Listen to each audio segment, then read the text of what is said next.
Guys, may bago na naman ulit si Chuchu Beauty and this time, ito yung kanilang Lock-in Longwear Setting Spray. Ayun yung tsura niya. Sobrang ganda ng packaging. Syempre, cutie pa rin kasi Chuchu Beauty yan eh. So, this one is a shake to activate kasi meron siyang ultra-fine powders that control shine. Kaya nga nagiging long-wearing yung makeup natin kapag ginamit natin to. So, itong setting spray na to ay film-forming din.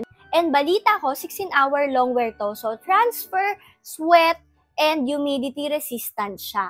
Nung binuksan ko to, in fairness ang bigat nung takip niya. So, infused din siya with a special ingredients such as coconut water, sodium hyaluronate, panthenol. So, talagang skincare benefits talaga siya. And also, the mist is very, very, very fine. So, shake na natin siya and then 8 to 10 inches ang layo pag in-spray. Yan.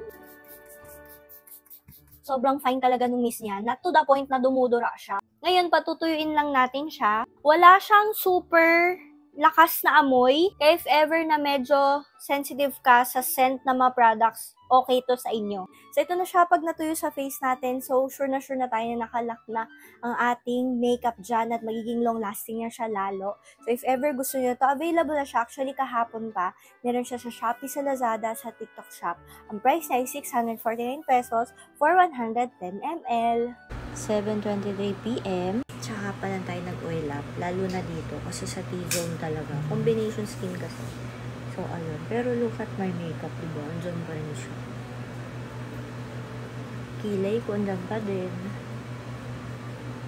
Yung blush natin, andyan pa din. Ayan.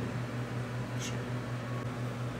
In fairness. So, nag-makeup tayo kanina mga 7 a.m. din. So, mga para nasa 12 hours na rin.